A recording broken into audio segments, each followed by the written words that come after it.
Assalamualaikum warahmatullahi wabarakatuh. Salam guru penggerak untuk seluruh Indonesia. Pada kali ini saya akan menayangkan sebuah video untuk tugas calon guru penggerak yang akan saya lakukan, yaitu koneksi antar materi 1.2.a.8, keterkaitan antara modul 1.1 dengan modul 1.2. Yang akan saya lakukan yaitu dengan menggunakan model 4F. Yang pertama adalah fact atau peristiwa. Yang kedua adalah feeling atau perasaan. Yang ketiga adalah findings yaitu pembelajaran. Yang keempat adalah future atau penerapan. Fact atau peristiwa. Keterkaitan modul 1.1 dan modul 1.2. Modul 1.1 menjelaskan tentang filosofi Ki Hajar Dewantara tentang pembelajaran harus berpihak pada murid dengan menuntun siswa sesuai dengan kodrat alam dan juga kodrat zaman. Modul 1.2 yaitu tentang nilai dan peran calon guru penggerak. Nilai calon guru penggerak yang pertama adalah berpihak pada murid, kedua mandiri, ketiga reflektif, keempat kolaboratif, kelima adalah inovatif. Peran calon guru penggerak yang pertama yaitu menjadi pemimpin pembelajaran, yang kedua menjadi coach bagi guru lain, yang ketiga mendorong kolaborasi, yang keempat mewujudkan kepemimpinan murid, yang kelima menggerakkan komunitas praktisi. Koneksi modul 1.1 dan modul 1.2 yaitu melakukan diskusi dengan kelompok dan saling mengajukan pertanyaan antar kelompok sehingga ilmu dan pengetahuan kita akan semakin bertambah karena banyaknya masukan dan pengetahuan dari rekan satu kelompok ataupun dari kelompok lain. Kemudian adalah melakukan aksi nyata sesuai dengan filosofi Ki Hajar Dewantara. Aksi nyata ini dapat kita lakukan baik saat kegiatan pembelajaran di kelas atau juga kegiatan-kegiatan yang ada di sekolah. Selanjutnya adalah mengerjakan jurnal dwi mingguan. F yang kedua adalah feeling atau perasaan. Setelah mengikuti pendidikan guru penggerak, maka saya dapat mengetahui nilai-nilai yang harus dimiliki oleh seorang calon guru penggerak, yaitu berpihak pada murid, mandiri, reflektif, kolaboratif, dan inovatif.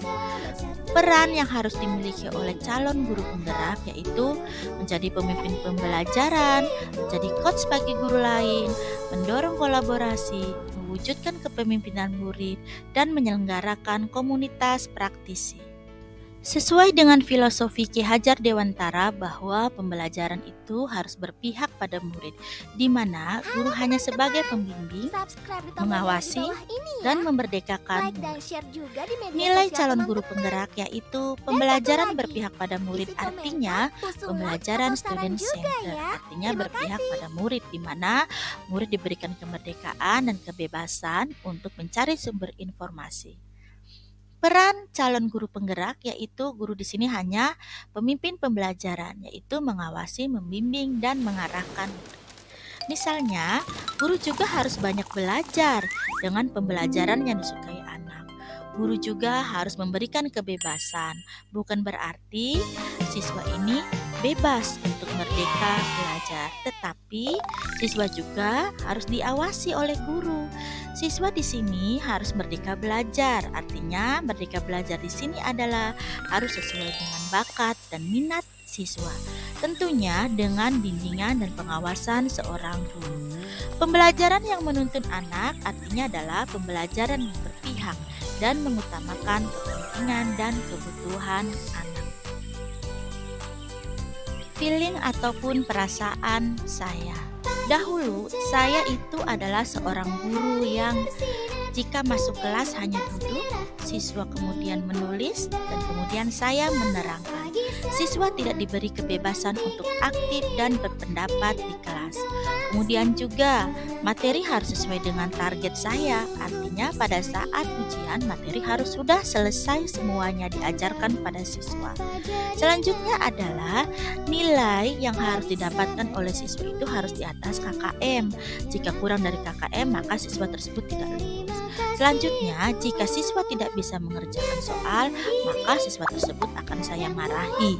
Selanjutnya adalah saya ini adalah seorang guru yang jika menggunakan media pembelajaran itu adalah media pembelajarannya juga tidak terlalu penting oleh saya. Jadi saya jarang sekali menggunakan media pembelajaran. Jika menggunakan media pembelajaran pun artinya masih tidak menggunakan teknologi. Misalnya saya menggunakan kertas yang saya gambar-gambar, kemudian juga saya hanya menulis di papan tulis begitu. Selanjutnya adalah saya tidak pernah melakukan kolaborasi dengan sesama guru karena saya merasa saya adalah seorang guru yang sudah senior. Saya merasa adalah saya sudah menguasai materi. Setelah saya mengikuti program guru penggerak, maka perubahan-perubahan tersebut dapat terlihat nyata dan pola pikir saya pun sudah mulai berubah. Bahwa pembelajaran yang dilakukan oleh seorang guru itu ternyata tidaklah mudah. Ada tantangan juga yang harus dihadapi. Bahwa dengan mengikuti calon guru penggerak, maka hati saya juga senang karena banyak nilai, manfaat, dan juga ilmu yang saya peroleh. Pengetahuan dan hati saya pun lebih terbuka luas dengan mengikuti pendidikan calon guru penggerak. Karena dengan mengikuti calon guru penggerak, saya jadi lebih termotivasi untuk membenahi diri dalam pembelajaran dan mengimplementasikan ilmu yang saya peroleh dan dengan aksi nyata di sekolah. Seorang guru juga bukan hanya berorientasi pada materi, tetapi harus selesai. Tetapi orientasinya adalah pada proses pembelajaran. Seorang guru juga harus berkolaborasi dengan sesama rekan sejawat untuk saling berbagi pengalaman mengajar. Guru juga harus mempunyai jiwa inovasi yang bukan hanya dia diam saja, tetapi dia harus berusaha belajar dengan teknologi yang tentunya hal tersebut sangat disukai oleh siswa. Dari peristiwa dan juga dari perasaan yang saya sudah utarakan tadi, maka di sini muncul F yang ketiga, yaitu findings atau pembelajaran yang dapat saya ambil. Bahwa pembelajaran itu adalah harus berpihak pada murid, sesuai dengan kodrat alam dan juga kodrat zaman, sesuai dengan filosofi Ki Hajar Dewantara. Seorang guru juga harus inovatif, seorang guru juga harus mandiri, seorang guru juga harus berkolaboratif, dan seorang guru juga harus reflektif. Kemudian mewujudkan kepemimpinan pada murid, menjadi coach bagi guru lain, dan juga menggerakkan komunitas praktisi.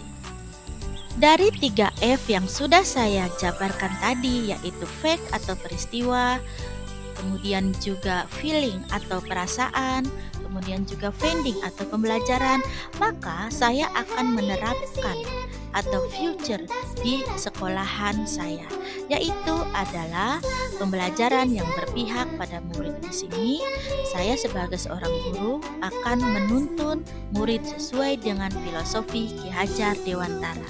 Yang kedua adalah saya sebagai seorang guru juga harus inovatif, yaitu harus mau terus belajar teknologi agar pembelajaran lebih bervariasi dan anak-anak akan lebih suka dan juga antusias untuk mengikuti pembelajaran saya. Selanjutnya adalah yang ketiga adalah seorang guru juga harus reflektif, yaitu adalah bertanya pada diri di mana kelemahan dan kelebihan pembelajaran yang telah saya lakukan. Selanjutnya adalah yang keempat adalah mandiri, di mana saya akan memotivasi diri untuk selalu tergerak hatinya untuk selalu belajar dan terus belajar mengembangkan diri saya. Selanjutnya adalah yang kelima adalah kolaboratif. Di sini saya sebagai seorang guru akan bekerja sama dengan guru lain. di sini saya akan sharing tentang pengalaman belajar dan juga tentang hal-hal yang baru yang akan kita lakukan. Selanjutnya adalah yang keenam adalah mengikuti pelatihan demi meningkatkan kompetensi kita sebagai seorang guru. Misalnya kita mengikuti workshop, IHT, seminar dan lain sebagainya. Cukup sekian video yang saya buat kali ini. Sebelum saya menutup video ini, maka saya akan mengucapkan salam kepada guru penggerak seluruh Indonesia. Maju terus pendidikan Indonesia. Semangat untuk guru-guru seluruh Indonesia. Terima kasih. Wassalamualaikum warahmatullahi wabarakatuh.